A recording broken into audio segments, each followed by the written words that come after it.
2025년 1월 중순, 플래닛 랩스가 아시아 태평양 지역의 한 정부기관과 전용 위성 장기 계약 체결 사실을 공개했습니다. 구체적 국명과 금액은 비공개로 유지됐지만 월가는 즉시 반응했습니다. 국가가 개인 회사에 위성을 맡기는 시대가 왔다. 주가는 하루 만에 18% 급등했죠. 플래닛 랩스, 티커 PL. 2010년 나사 출신 과학자 3명이 창업한 이 회사는 매일 지구 전체를 촬영한다는 미친 목표를 세웠습니다. 구글어스도 못하는 일이었죠. 15년 후 그들은 정말로 해냈습니다. 200개가 넘는 위성으로 지구를 24시간 감시하는 회사. 그리고 이제 국가의 눈이 되려 합니다. 이야기는 2010년으로 거슬러 올라갑니다. 나사 에임스 연구센터에서 일하던 윌 마셜, 로비 싱글러, 크리스 보스 후 이제는 답답함을 느꼈죠. 왜 위성은 이렇게 비싸고 크고 느릴까? 그 당시 상업 위성 하나는 10억 달러, 무게는 수톤, 제작 기간은 10년이었습니다. 그들의 아이디어는 단순했습니다. 스마트폰 부품으로 위성을 만들자. 아이폰에 들어가는 카메라, GPS, 프로세서로 충분하다는 거였죠. 크기는 신발 상자만 하게, 가격은 100만 달러 이하로. 대신 수백 개를 띄워서 전 지구를 커버하자는 전략이었습니다. 2013년 첫 위성 4개가 우주로 날아갔습니다. 이름은 도브, 비둘기라는 뜻이죠. 평화의 상징이면서 때로 날아다닌다는 의미였습니다. 크기는 가로 30, 세로 10, 높이 10cm, 무게는 5kg. 기존 위성의 1000분의 1 크기였죠. 첫 사진이 지구로 전송됐을 때 나사 동료들은 충격에 빠졌습니다. 이게 100만 달러짜리 위성이 찍은 사진이라고? 해상도는 3에서 5m. 군사 위성만큼 선명하진 않았지만 충분히 쓸만했습니다. 무엇보다 매일 같은 지역을 찍을 수 있다는 게 혁명이었죠. 전통 위성 업계는 비웃었습니다. 맥사, 디지털 글로브 같은 거대 기업들이죠. 장난감 위성으로 뭘 하겠다는 거야? 그들의 위성은 30cm 해상도로 자동차 번호판까지 읽을 수 있었습니다. 플래닛의 3m 해상도는 건물 정도만 구분 가능했죠. 하지만 플래닛에겐 다른 무기가 있었습니다. 바로 시간 해상도였죠. 맥사의 위성이 한 지역을 다시 찍으려면 일주일이 걸렸습니다. 플래닛은 매일 찍을 수 있었죠. 변화를 추적하는 데는 선명함보다 빈도가 중요하다는 게 그들의 철학이었습니다. 2017년 게임 체인저가 등장합니다. 플래닛이 구글의 위성회사 테라벨라를 인수한 거죠. 테라벨라는 스카이셋이라는 고해상도 위성 13기를 보유하고 있었습니다. 50cm 해상도에 하루 여러 번 촬영 가능한 최신 위성이었죠. 구글이 5억 달러에 샀다가 플래닛에 넘긴 겁니다. 이제 우리는 넓게도 보고 자세히도 본다.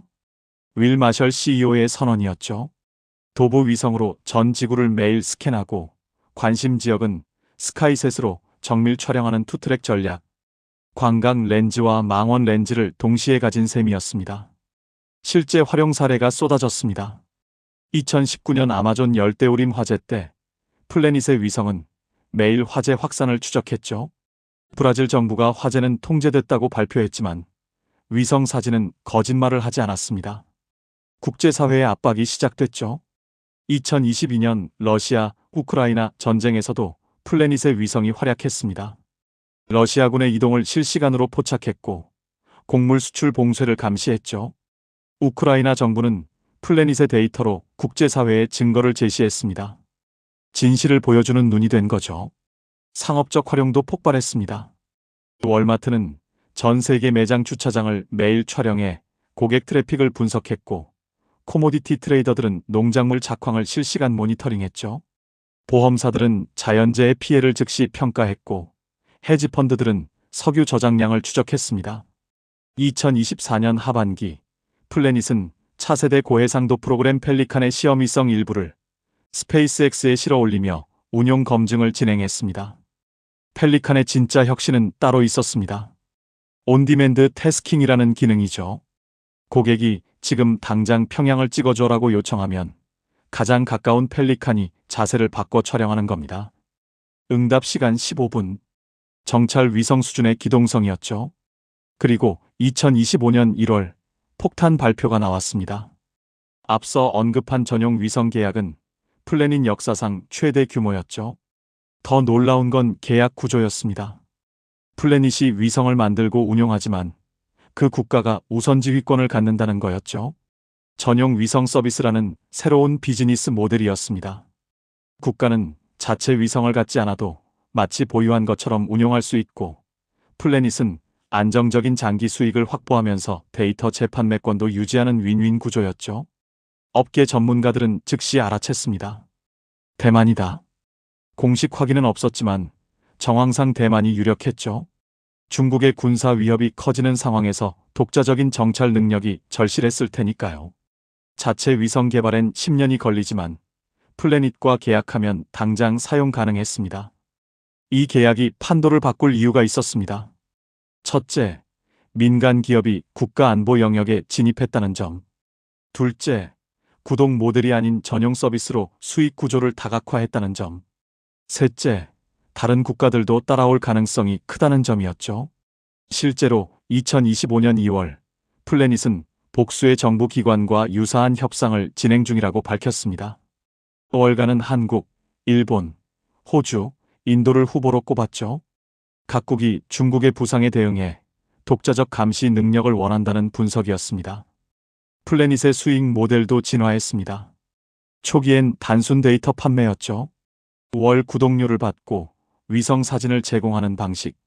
그러다 AI 분석을 더한 인사이트 서비스를 시작했고, 이제는 전용 위성 운용까지 단계별로 고부가가치 영역으로 올라간 겁니다. 2024년 실적은 약 2억 달러 수준으로 성장세를 이어갔고, 특히 정부 부문 비중이 커졌습니다. 아직 적자지만 매출 성장률이 비용 증가율을 앞서기 시작했습니다. 2026년 흑자 전환이 목표죠. 경쟁도 치열해졌습니다. 스페이스X가 스타쉴드로 군사 시장을 노리고, 아마존은 카이퍼 프로젝트로 지구 관측을 준비 중이죠. 중국의 창광 위성도 급성장하고 있습니다. 하지만 플래닛은 15년간 쌓은 데이터와 운용 노하우가 있었죠. 우리는 15페타바이트의 지구 이미지를 보유하고 있다. 이건 지난 15년간 지구가 어떻게 변했는지 보여주는 타임머신이다. 마셜 CEO의 자신감이었습니다. 실제로 플래닛의 데이터로 만든 타임랩스는 충격적이었죠. 아라레가 사라지고 아마존이 파괴되고 도시가 확장되는 모습이 생생했습니다. 최근 플래닛이 집중하는 분야는 변화 탐지 AI입니다. 매일 찍은 사진을 비교해 자동으로 변화를 감지하는 기술이죠. 불법 벌목, 선박 이동, 건설 현황, 군사시설 변화를 실시간으로 알려줍니다. 인간이 수만 장의 사진을 보는 건 불가능하지만 AI는 순식간에 해내죠. 2024년 하반기에도 슈퍼도브 위성을 추가로 올리며 별자리 규모를 확대했습니다. 현재 운용 위성은 200기 이상으로 공지돼 왔습니다. 지구 상공을 빙빙 도는 수백 개의 눈. 15분마다 지구 어딘가를 찍고 있습니다. 신은 모든 걸 본다는 말이 있죠. 이제 플래닛도 거의 모든 걸 봅니다. 재미있는 에피소드가 있습니다. 2023년 한 헤지펀드가 플래닛 데이터로 중국 철강 공장의 가동률을 분석했는데 공식 통계와 30% 차이가 났죠. 위성은 거짓말을 하지 않습니다. 공장 굴뚝의 연기, 주차장의 차량, 야적장의 원료가 진실을 말해줬죠. 그 헤지펀드는 공매도로 수억 달러를 벌었습니다. 환경단체들도 플래닛의 열렬한 고객입니다. 그린피스는 불법 어업을 추적하고 WWF는 코끼리 서식지를 모니터링하죠. 플래닛의 데이터로 고발된 불법 벌목업자만 수백 명입니다. 우주에서 감시하고 있다는 것만으로도 억제 효과가 있었죠. 농업 분야도 혁명이 일어났습니다. 존 디어 같은 농기계 회사들이 플래닛 데이터를 트랙터에 연동했죠. 농부가 밭에 나가기 전에 위성이 먼저 작물 상태를 파악합니다. 어디에 물을 더 줘야 하는지, 병충해가 시작됐는지 정확히 알려주죠. 수확량이 평균 15% 증가했다는 연구 결과도 나왔습니다. 현재 PL 주가는 10달러대이고 시가총액은 약 30억 달러 수준입니다. 아직 적자 기업치고는 높은 평가라는 의견과 미래 가치를 생각하면 저평가라는 의견이 공존합니다. 골드만삭스는 2030년 지구 관측 시장이 150억 달러 규모로 성장할 것이라고 예측했죠. 반면 시티그룹은 수익성 개선이 더 필요하다며 중립 의견을 유지했습니다. 투자자들이 주목하는 건 2025년 실적입니다. 전용 위성 계약의 매출 반영과 추가 정부 계약 발표 가능성이 크죠. 매출 3억 달러를 돌파하면 투자 심리가 확 바뀔 수 있습니다. 우리의 미션은 우주를 이용해 지구에서의 삶을 개선하는 것이다. 윌 마셜 CEO의 철학입니다. 거창하게 들리지만 실제로 그들은 해내고 있습니다. 산불을 조기에 발견하고 불법 행위를 감시하고 농업 생산성을 높이고 국가 안보를 지원하고 있으니까요. 플래닛 랩스의 최종 목표는 뭘까요? 지구의 실시간 검색 엔진이 되는 겁니다. 구글이 인터넷 정보를 검색 가능하게 만들었듯 플래닛은 물리적 세계를 검색 가능하게 만들려 합니다. 어제 평양에 새로 생긴 건물, 지난달 아마존에서 사라진 숲, 내일 뉴욕항에 도착할 컨테이너선, 모든 게 검색 가능한 세상. 과연 가능할까요? 15년 전 신발 상자만한 위성으로 지구를 매일 찍겠다던 나사 청년들을 다들 미쳤다고 했습니다. 지금 그들은 200기 이상 위성으로 정말로 지구를 매일 찍고 있죠. 불가능은 없는 것 같습니다. 플래닛 랩스, PL. 매일 지구를 찍는 회사. 국가의 눈이 되려는 우주 스타트업. 구글어스를 이기고 정부의 파트너가 된 실리콘밸리의 이단아. 하늘에서 내려다보는 수백 개의 눈은 오늘도 지구의 변화를 기록하고 있습니다. 그들이 보는 건 단순한 사진이 아닙니다. 진실이고 변화이고 미래입니다. 당신이 무엇을 하든 어디에 있든 플래닛의 위성이 지켜보고 있을 겁니다.